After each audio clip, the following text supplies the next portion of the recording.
So hi, everybody. My name is Tracy Young, and I am the STEAM specialist at Benton Hall Academy Elementary School in upstate New York. I teach the ITA STEM Engineering by Design program to elementary school students in grades K through 5. We have about 500 students, and this is our 8th year in the program. So I'm going to go over kind of what engineering by design is, what our STEM Center for Teaching and Learning is, show you some of the platforms, and then I'll show you some of the things and pictures and some slides about how we do it in our school, because sometimes visuals of like how things are done are better than just somebody telling you about it.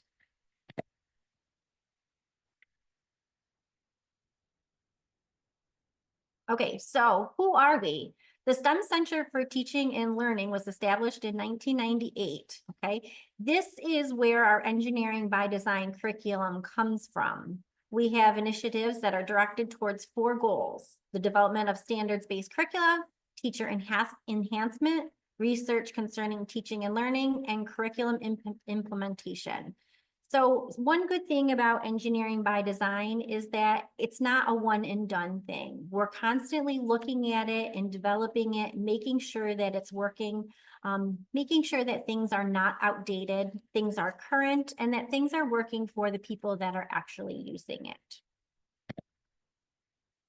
So engineering by design, or EBD, it believes that children's untapped potential to shape the future into technologists, innovators, designers, and engineers. I love that that whole entire sentence is exactly what it does.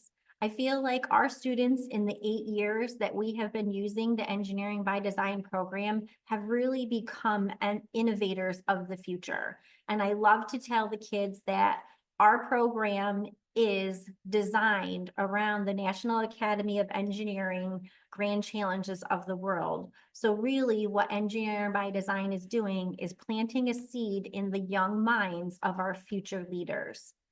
The teachers guide the students to see the effort as a path to mastery, especially through iterative engineering processes. And I'm going to go into that a little bit more about how our kids are actually using the engineering design process, not only in our engineering by design classroom, but in other places throughout our school. Why would you choose EBD? So I'm going to tell you how we started, because it kind of has a big effect on why we chose it. In my former life, I was a first grade teacher. I had taught first grade for about 18 years. And before that, I taught kindergarten and I taught preschool. But when I was in my first grade classroom, I was one of those teachers that was very techie, and I really enjoyed getting the kids engaged in hands-on learning. I love doing science experiments. I love integrating everything into my reading. So what we did is they took me out of the first grade classroom and they put me in our library to do STEM classes. So I was basically teaching a STEM curriculum that I was creating on my own once every 6 days for grades K through 5. So we all of a sudden realized that our kids were really engaged in these STEM activities. So we decided to go look at other places that had STEM centers in elementary schools.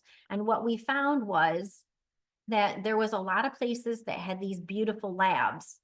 So as we came back to the drawing board and we were like, oh, okay, well, what do we need to do? We have a classroom, that's fine. We have the materials, that's fine. We needed to find a curriculum. Somebody from our BOCES program came to us as we were looking into Project Lead the Way, and he said, well, I'm not sure if this is the route you want to go, but we also have this other curriculum through ITEA. And I had never heard of it. Our super had never heard of it. Our principal had never heard of it. So we said, tell us more. So we learned about engineering by design, and they asked us if we wanted to try it. And they said, sure, Tracy's up for anything. So we said, all right, in between your library lessons, we'll start with maybe 5th grade and 1st grade and see, if it's going to work in either of the grade levels. What we found in the few weeks that we started it with first graders and fifth graders is that the kids were really so engaged and they were so excited to come to the EBD classroom, which was just a regular everyday classroom in an elementary school. But what they were doing was they were thinking and they were using that critical thinking skills and collaborating and solving like these real world problems that we all have to really work harder at learning more about.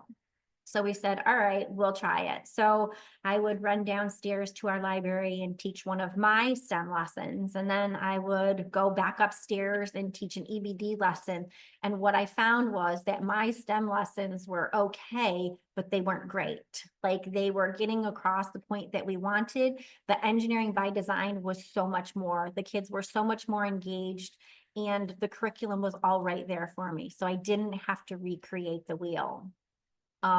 It was all differentiated instruction. So once we said, you know what, we really need to focus on this, they pulled me out of the library, made EBD my full-time curriculum.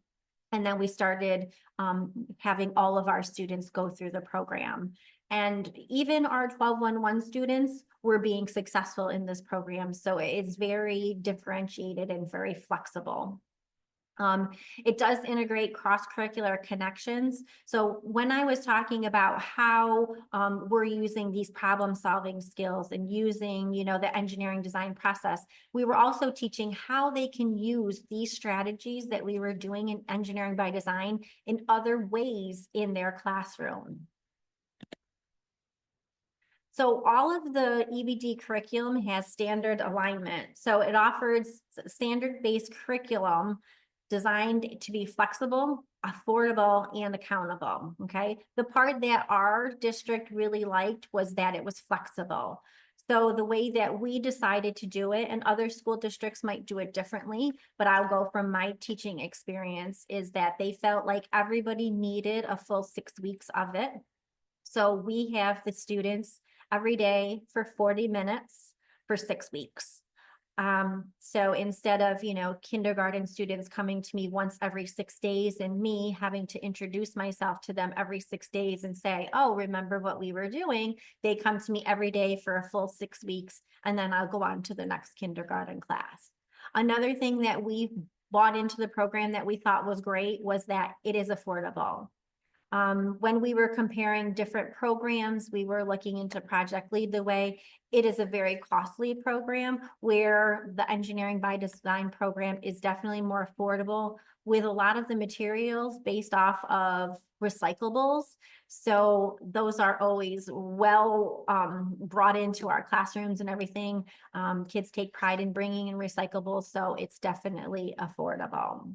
So the pre-K through 12 curriculum is based on the STEL standards, or the Standard for Technological and Engineering Literacy, as well as national standards such as Next Gen Common Core, the ELA standards, and the National Academy of Engineering Grand Challenges for Engineering. I think that getting the kids involved in things that are real world problems is really going to help us out in the long run, because they're starting to learn about things that really are going to affect them as they get older and in the real world. So the curriculum delivery options, there is a media-rich curriculum. It's through a BuzzLearn management system. Everything that you need is in the Buzz management system. Everything from a pre and post assessments, the videos, all of the pages that you would need are all in there with an editable feature. So if for say some reason I was, you know, doing one of the activities and I wanted to change it around or take something out, everything is there where you can just click on it and then you can edit it for your population within your district. Everything I always like to say is a la carte too. It's there for you to use how it is best optimized in your classroom. So there might be some lessons that we do definitely need to do with some classes, and then some classes might not need it. But one thing that we've noticed is that some of the lessons, as the kids go through it in the years, we no longer have to do because they already know what the expectations are. So, but everything is there for you and it's all downloadable, all printable, editable. It's all right there. So user friendly. Also, there is a standard edition. It's available to only the consortium states, and the curriculum is delivered in a PDF with hyperlinks and resources. And I just realized that my extension cord is not plugged in, so hang on 1 second.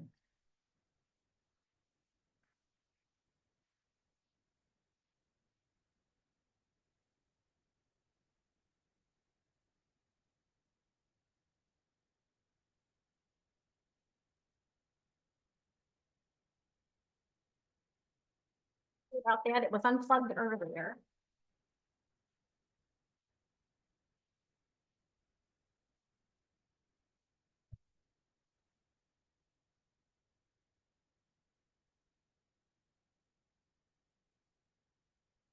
Okay, sorry about that. I have Utica, I'll tell you why. So I have Utica University students virtually doing their field work with me in the classroom. So the computer gets put on a cart and it kind of moves around the classroom as the kids are building. They're talking to the Utica University students. So that's why the plug was over there and not over on this side.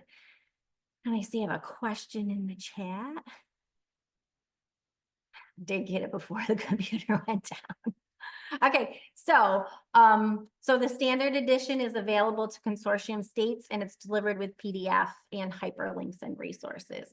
So, but one good thing that I always tell everybody is that you have access to the curriculum no matter where you are. So I know that one time in our first year when I actually had a substitute and I'm like, oh my gosh, I don't know if I have everything out. I could always pull up the curriculum right on my computer. It's all right there. I can email it to whoever was going to be my substitute. Very user friendly.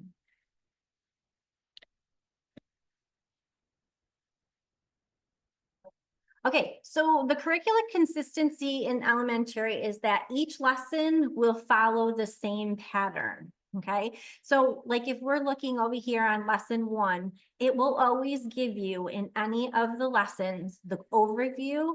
It will give you all of the standards. So if you were a school district that you had to have your standards printed out in the front of your lesson plan book, they're all right there. All you have to do is look them up, print them out. It will have your learning objectives all listed nicely and in order.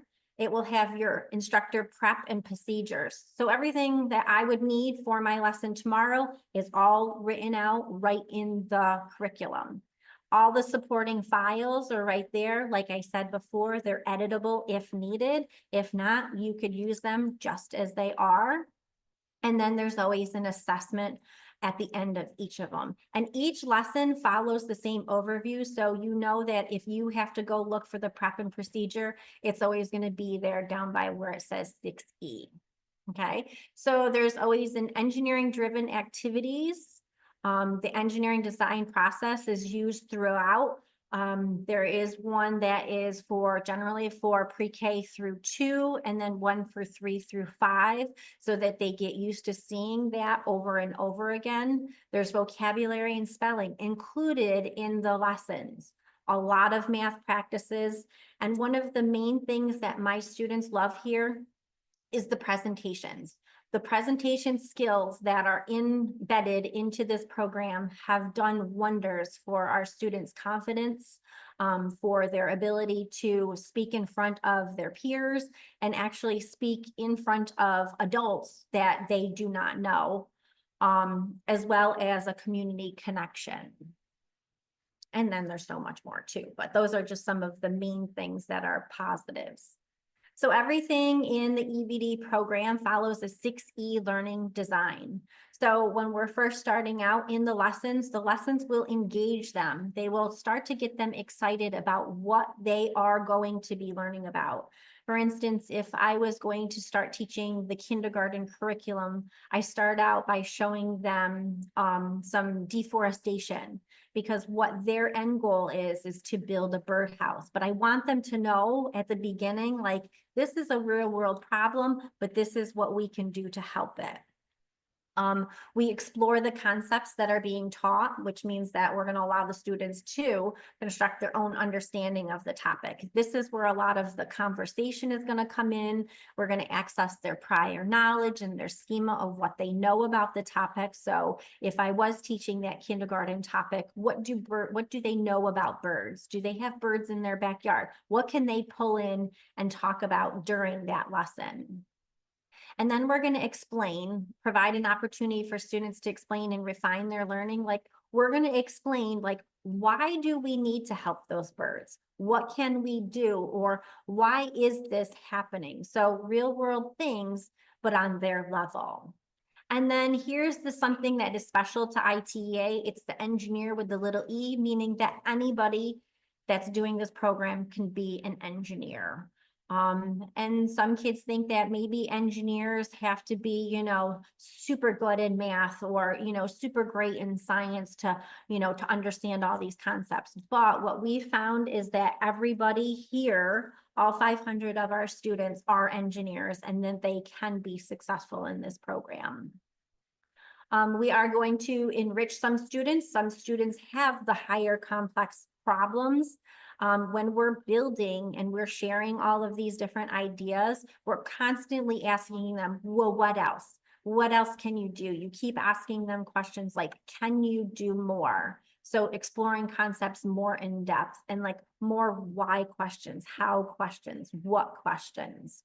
And then what we're going to do is we're going to evaluate. It helps both students and teachers assess the learning and understanding.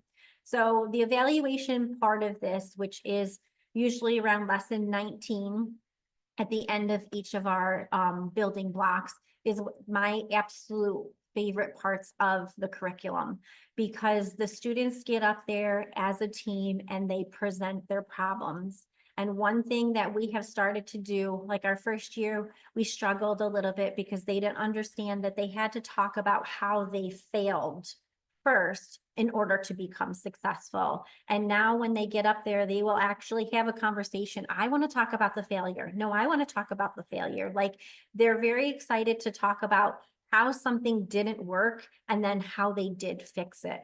So I feel like the 6E learning design in our school district has really helped the students become aware that failure is okay.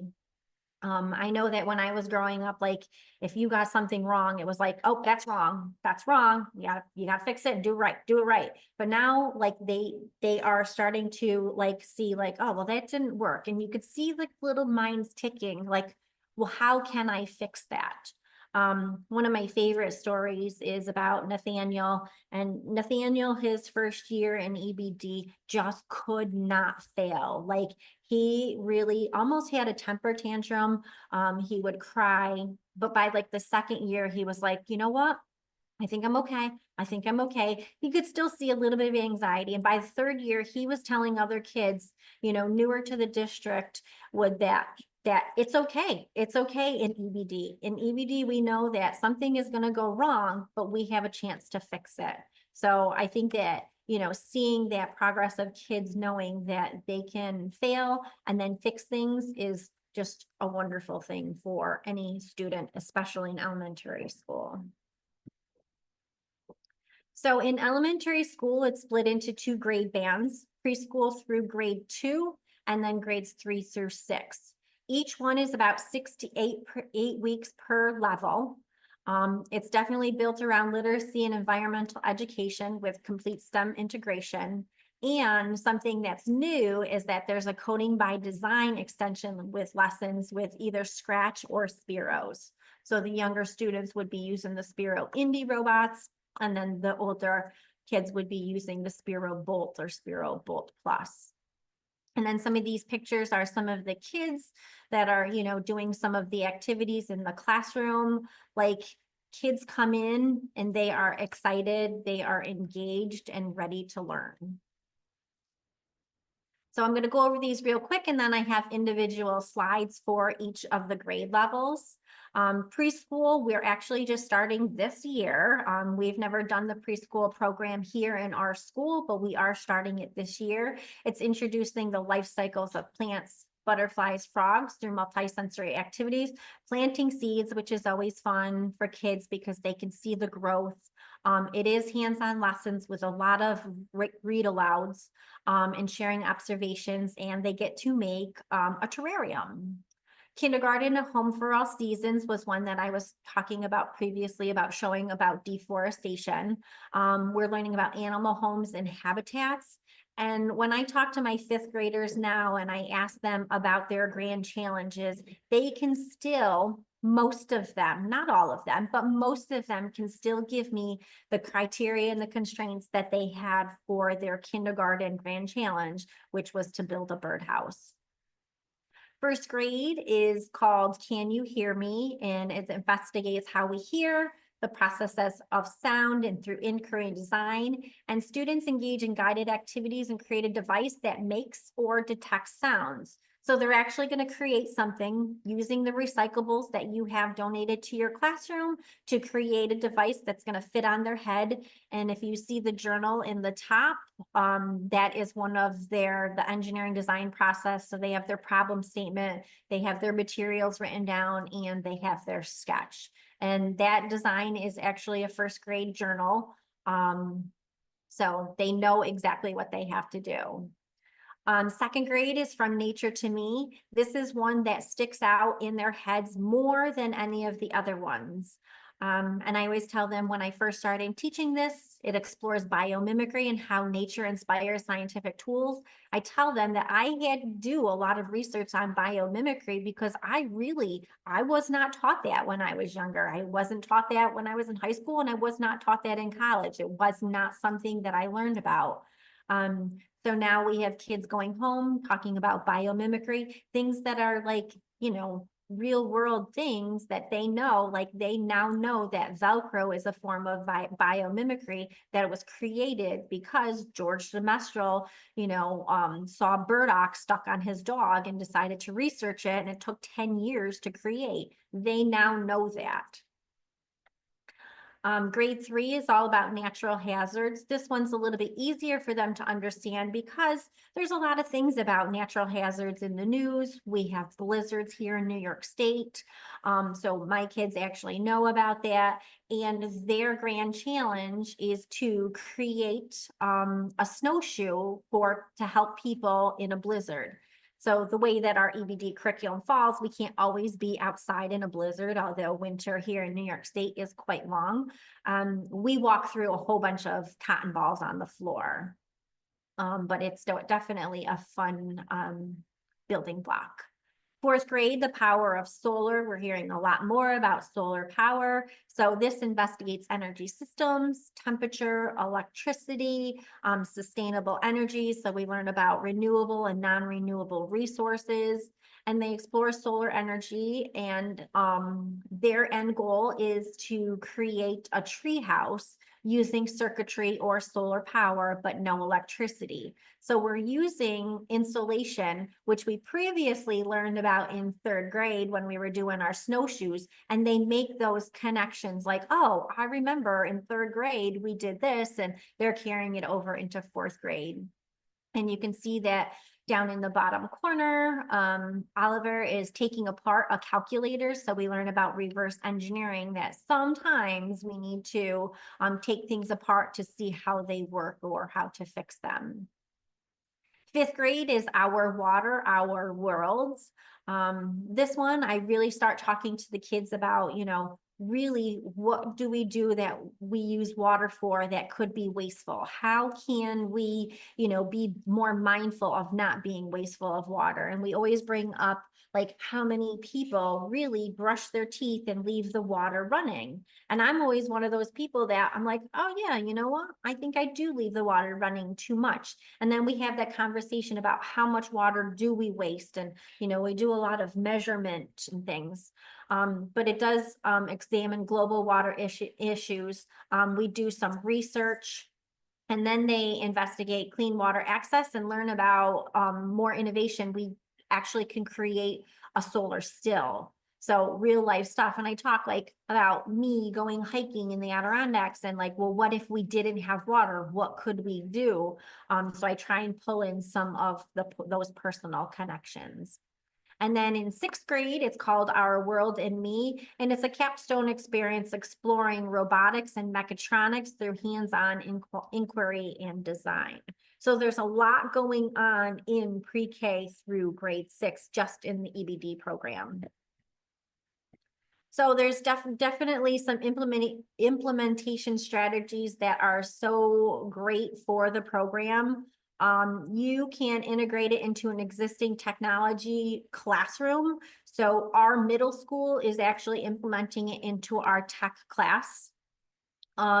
You can get professional learning, so making sure that the person who is teaching the EBD curriculum has all of the information and all of the knowledge that they definitely need in order to carry it out. It is very user-friendly, but when you see something happening and you actually take part in like the hands-on learning or in the virtual, it kind of clicks like, oh, is that what it's supposed to look like? It can provide necessary resources such as materials for hands-on projects and to support the practical application of STEM concepts. Like our resources, like if I could walk over into my other classroom over there and show you our trash heap, because that's what we call it. It is literally trash that is all peanut free, which is one thing that we do in our school. It's anything that is peanut free, that is clean, and then we have it all organized. So I have big plastic tubs that once we are building, they come down, they go all on the side of the room, and everything is kid friendly and able to be used. But we're talking about like, why are we using these resources? We're upcycling materials. We're not taking and just buying everything that we need. We're using things that are already available to us in order to make something else. So we're really, trying to do that. Collaborative learning, it fosters a collaborative learning environment where students can work in teams and solve real world problems. This is one thing that in my classroom, like I said, we have those engineering journals, which I will show a little bit later. I take the journals and let's say that I need 4 groups. I take the journals and I'm like 1, 2, 3, 4, 1, 2, 3, 4, 1, 2, 3, 4. And I talk to the kids about that they have to learn to work with many different learning styles. We talk about when you get older, and I always say, you guys, your first job might be at McDonald's here in Little Falls, because that's what kids do here. They work at McDonald's. And I always say, like, you have to work with all of the different people that are there. You can't always work with just your best friend. So you have to work with somebody that you might not necessarily care for, but you have to be, cordial to them. You have to learn how to work together in order to get that paycheck. But I also show them that when they do work together, they might find somebody that they never knew was a really good builder or a really good thinker. And everybody has so many different ideas, and that we have to collaborate. And we're also a leader in these schools, so we use the word synergy a lot. They learn how to synergize a lot with each other, as well as with other staff members in the school. We have community partnerships right now because of Engineering by Design. They saw what we were doing here and they decided that, oh, you know what, I kind of think I want to be a part of that. So we have 3 local colleges within 40 minutes of us here. And I have worked for the past 2 years with the professors at these colleges to reinforce the curriculum, the Engineering by Design curriculum. And we actually we call them college road trips. And I take each class individually. So like right now I'm taking a 5th grade, a 4th grade, and a 3rd grade, one at a time. So no more than 18 students to the college to talk about, the building block that we're working on. So in 3rd grade, we go to Utica University and we're working on different types of materials and learning about tie-dye and how, water and things stick to the chemicals of cotton and UV protection. So everything that we do there is in relation to our Engineering by Design curriculum. They see like what a vital program it is with us, and they want to help us with that. So We go in 3rd grade, we go in 4th grade to Herkimer College. And then in 5th grade, we were going to MVCC, but now we're actually going to our paper mill. Because we found that that had a better, connection with the 5th grade curriculum and, recycling the water and making paper. So, we have all of those community partnerships. And plus the colleges are like, you know what? There's not a lot of elementary STEM programs out there for the students in their science classes. So they are partnering with us, where this semester I have 15 Utica University students, some in person and some are virtual, where they can see how kids are learning here in the hands-on engaging environment. Continuous assessment. This can include project-based assessments, student portfolios, and regular feedback sessions. We can also, like when we're done doing our presentations, we do something that I call warm fuzzies, but it's where the kids are active listening to the students that are presenting and giving them feedback of what they liked about it and how they could use that in their own life too.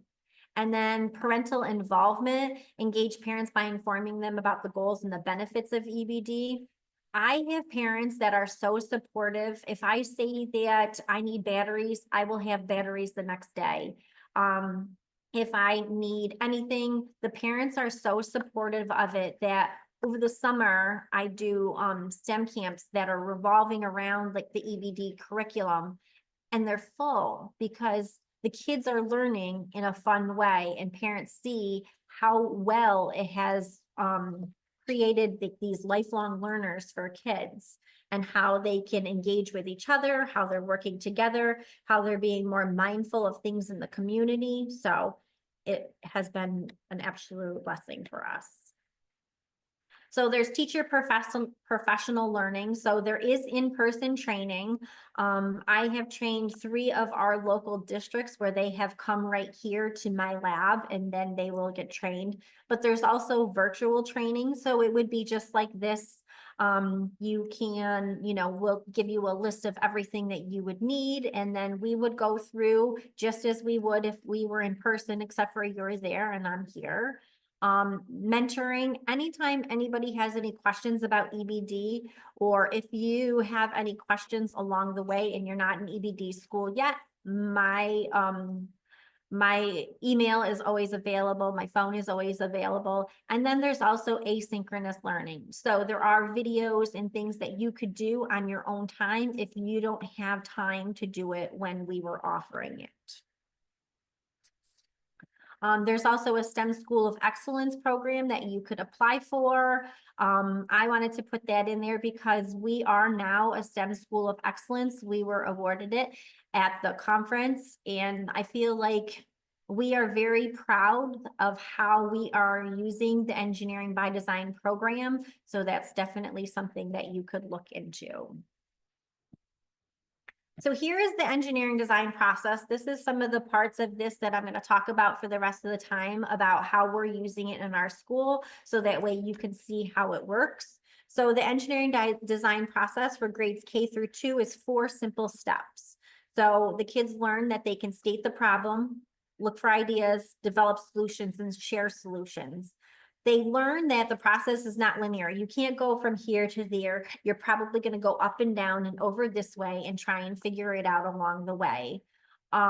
We also have learned, no matter if we're in kindergarten or 5th grade, that you're going to have to test something, and that the more you test it and it doesn't work, you have to fix it, but you can't always do that on your own. You're going to have to look to somebody else to help. We love that our vocabulary is criteria and constraints and model versus prototype. So if you look around my classroom, this is our brand new STEAM lab that this is our 3rd year in it. But one of the reasons why we have this beautiful STEAM lab is because when we were doing those road trips to look at STEAM programs, there were a lot of places that looked beautiful like this, but they didn't have a program. And then for 5 years, we had a program in a small classroom and we were still being so successful. But when we went into our building capital project, I decided that I was going to bring, some of my students up to where the budget vote is and actually show people what we were doing. So I trucked 40 kids up and their projects, the big, the dog washes and the snowshoes and everything that they did. And they walked around with their little name tags, because if you give an elementary student a name tag, they become very proud. But they already had some of those speaking skills because we had been presenting in the classroom, and they would walk around and talk to the people before the budget vote, the people in the community, and said, would you like to see my dog wash? Would you like to see my off the grid tree house? Would you like to see, our seed spreader? And the community members were just in awe of how, first of all, well-spoken the kids were. They knew what criteria they had to follow. They talked about what their problem statement was when they were doing it. And they knew why they were doing it. If the fifth graders were doing the pet wash, they were talking about access to clean water and water filtration systems. And our budget vote passed like very easily, because parents saw and community members saw what our kids were doing just in the short amount of time in our small classroom. And they said, this is going to be beneficial to everybody in our district. So we're starting them out young instead of starting engineering projects like in high school. We're really setting that seed in their head when they're young. So instead of starting at the top, we started at the bottom and we were working our way up. So when we started EBD, we started at the elementary school and not at the middle and not at the high school. So started here. But some of the kids actually will pull out and say, oh, guess what, Mrs. Young, we EBD'd it on the playground today. And I'm like, oh, what did you EBD? And they're like, oh, well, we stated the problem. I'm like, well, what was your problem? Well, we all wanted to go on the swings, but we only had, 3 swings, because one of them, of course, was probably wrapped around and whatever. And we had somebody, they had a smartwatch on. So every 2 minutes, somebody had to jump off the swing and somebody else had to go on. But they knew that they stated their problem and then they collaborated and looked for ideas. So I feel like we're doing a good job telling them, like, what is the problem and how can you solve it? So these are our engineering notebooks or STEM journals. Each child in our school has one of these, and this is something that's great in the program because it documents everything that you do. We started doing these, and then 2 years later, we went to the Air Force Research Lab here in Rome, which is about 40 minutes away. And the kids saw one of the journals and it had the date in it. It had what they were working on, what project it was. It was like laser beams or something, high tech. And then it had a page number on it. And they were like, Mrs. Young, look, they keep their STEM notebooks just like we do. And I'm like, yep, they do. And now in one of our college road trips at Herkimer, one of the professors there actually worked for NASA, and he said one of his colleagues missed out on $1 million because he didn't have everything documented in his journal, and it wasn't all exactly how it was supposed to be. And the kids are all looking like, what? That's amazing. So we keep these, and then they keep them kindergarten through grade 5. So each year they can look back on their documentation or their data, and then we send them up to our middle school and they continue to use them. These are great. So parent-teacher conferences, we can show, like, even though this is not in their typical classroom, they're still doing pen and paper work. They're learning to sketch. They're keeping lists, like they're labeling, like there's so many skills that are done in these notebooks. It's absolutely amazing. I absolutely love them. And it's just a composition notebook. So kindergarten, these are some of the pictures that the kids are working together. We do take safety very highly here. So they do wear their goggles. We talk about safety. But their grand challenge is to create a birdhouse that has that is measured in 9 by 9 Unifix cubes. not in inches, but we use little Unifix cubes because we're measuring in non-standard units. It has to have a hole for your bird to fly in and out, and it has to have something that opens and closes. So there's a lot of steps that they have to do, but if you see in the top corner, those kids are all working together. You know, we learn how to rip tape in kindergarten. We learn how to use the scissors effectively. Really in kindergarten, that's when we really learn how to wear our safety goggles. So they learn how to measure and they learn how to trace, and then they put it all together.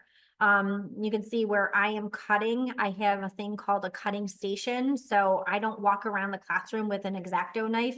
Kids come to me. If they would like something cut, they'll draw a little, like a circle on it with their Sharpie marker, come over to me and I cut it out and then they go back. This is a good skill for them because sometimes there might be 3 or 4 kids in line to get something cut, but they all have these conversations about like, oh, well, what are you using that for? Oh, I'm using it for this. Or what are you doing? And it's just great. And then you can see the littles up front with their presentation. They just get very excited. We have had kids, you know, dress up like little bow ties on because it's presentation day. It's amazing. First grade is Can You Hear Me? It's all about our sound. So the little guys up front on the bottom left-hand corner, they have the device on, and they're presenting about what it does. And then I usually stand across the room and it has to capture a sound. So I'll usually say something, and it's usually food. It's nothing hard. I'll say like chicken wing pizza. And they're like, I understood it. I got it. And they're very excited about it. And then you could see, you know, the little girl talking to the computer. That's one of either the Utica University students or one of the Purdue students that I have. They are so excited to go up and share their work with them out of their journals. That's grade 1. Grade 2 is From Nature to Me. So it learns about biomimicry. One of their absolute favorite lessons is learning about how seeds are spread, and they dissect poop balls. But really it's just clay and bird seed, but it works out good with their fine motor skills. We learn about tools. We learn about how seeds are spread. And when 5th graders come in and they see that lesson all prepped and ready to go, they're like, "Ooh, Mrs. Young, can we do the poop balls again?" And I'm like, "No, that's for 2nd grade. It's not for you." But it was so fun and engaging that they remember it. That's what makes the program so good, is because it is fun and engaging and they remember these things. So we're checking out in the microscopes, the Velcro and burdock, so they can see how they were created. And then you can see that those kids in the with the string and the straw, that's the seed spreader. So usually it's an animal that's going to poop out seeds or spit out seeds, and they have to have it attached to a straw and a string, and then it has to actually have, you know, all of the characteristics. So if it's a bird, it should have feathers. If it's a bear, it should have fur. And it has to walk. And then we just put the tablecloth down on the bottom to collect the seeds. And then we take the seeds and then we throw them outside and we can watch them grow. So we see it's like full circle. We're really not wasting anything here. We use everything. Grade 3 is the natural hazards, and you can see that they're walking through the snow. But this one is also great. They do some research. We go to Utica University to learn about natural hazards there. And then you could see down in the bottom where it says EBD, that's part of my trash heap. So the kids love it that they can just go and look for stuff. Usually you teach the engineering or the grand challenge in lesson 3. So that way they start already internalizing and like, okay, well, I'm probably going to do this, or I might do this. And I always teach the kids that they have a filing cabinet in their head. So if I teach them what our grand challenge is going to be in lesson 3, by the time we get to lesson 18 and it is time to engage in that engineering, that they've already built up so many different things in their little filing cabinet in their head that they're going to know what they want to build and how they want to build it. And now they just need to collaborate with their teammates in order to carry it out. So, but they love to dig through the trash heap. I had one kindergartner, he's in 6th grade this year. And when he was in kindergarten, I'm like, where did Dante go? And he's like, I'm over here. And he was like sitting in the trash heap. And he's like, I just love the trash heap. It's so fun. So kids really love the trash heap. It's just like a whole big thing of curiosity for them. Grade 4 is the power of solar. I love that we learn about circuitry. We learn about wind turbines. We do some solar ovens. You can see that we've melted some chocolate. We do the reverse engineering where we take apart the calculator. And then we do our presentations on our off the grid tree houses. So we put a thermometer in them. Sometimes in New York State, we don't have a lot of sun. So sometimes I put them underneath our chicken lights that we use for other activities and see if we can put it under there. And then later on, you know, a few hours later, has the temperature dropped or was it thoroughly insulated? Did you do a good job with your insulation? So fun. We just finished up wind turbines today. It was fun. And you can see that they all have their little safety goggles on. Grade 5 is Our Water, Our World.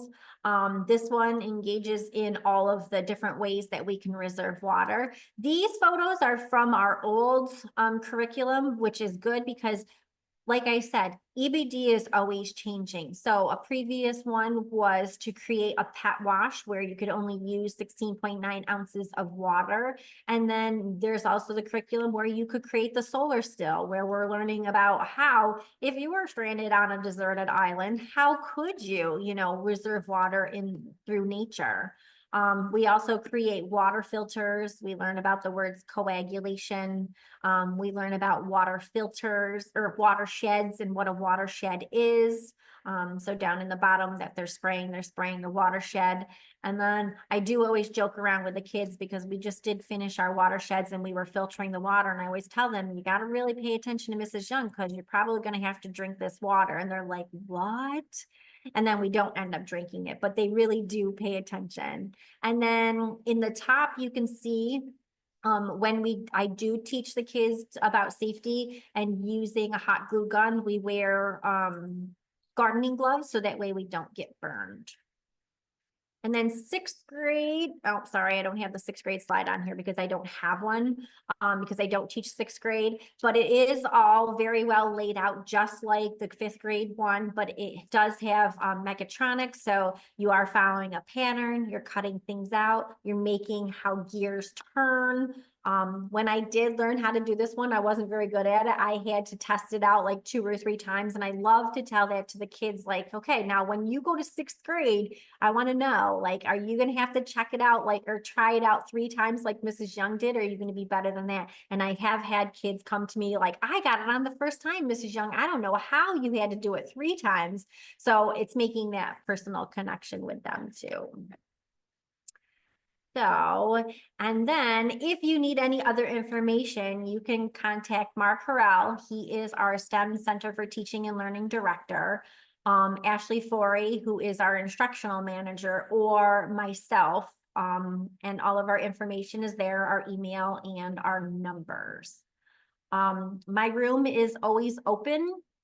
So if for some reason your school district is definitely interested in it, but you need more information, or if you're interested in doing a virtual meeting with me during a class, you can do that as well. We have had Purdue University. I co-teach a class with Dr. Nathan Metzer, and he has some of his students virtually come in and do some work with me. But Oswego has also done the same thing, but other school districts that are just interested also have the opportunity to come in and just see if perhaps it's a good fit for them. It might be and it might not, but you don't know until you try. So reach out to me and let me know if you would like to virtually hang out in my classroom for a day, or, you know, a session, or just hang out and just have a chat about it, because I probably could talk for a couple more hours about it. So that's all I have for today. If anybody has any other questions or want me to go back on any of the slides, I am more than happy to.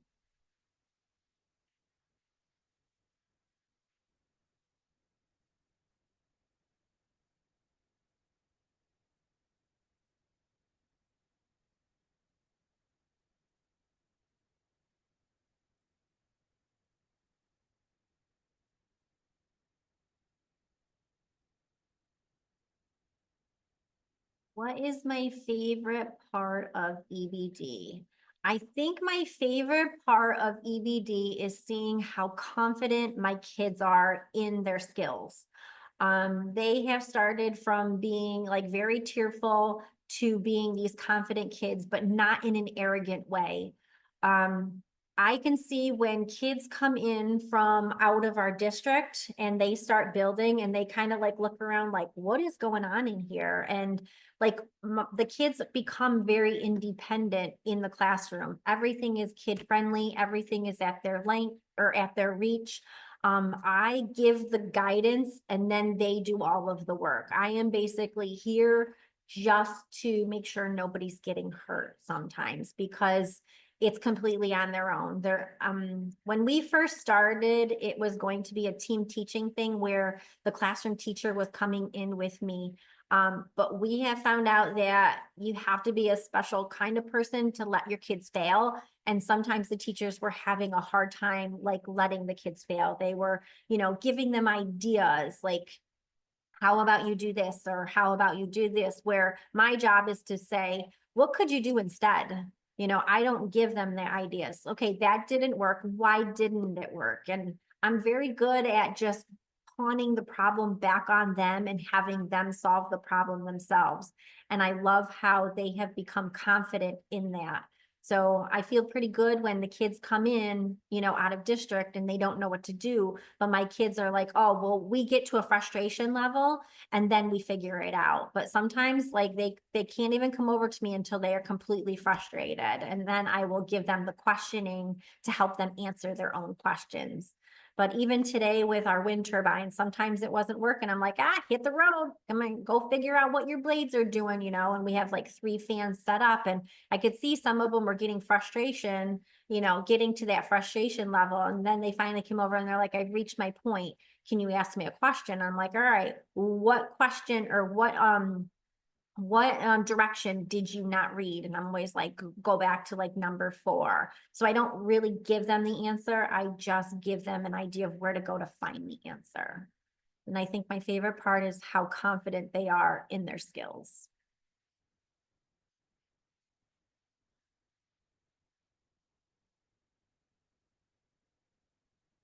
I probably have multiple favorite parts, but that's one of them.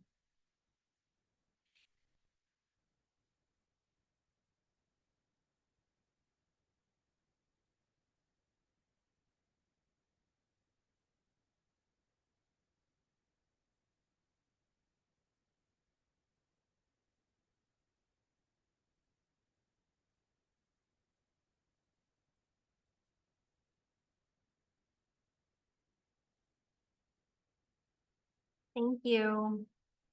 Let me know if anybody needs anything.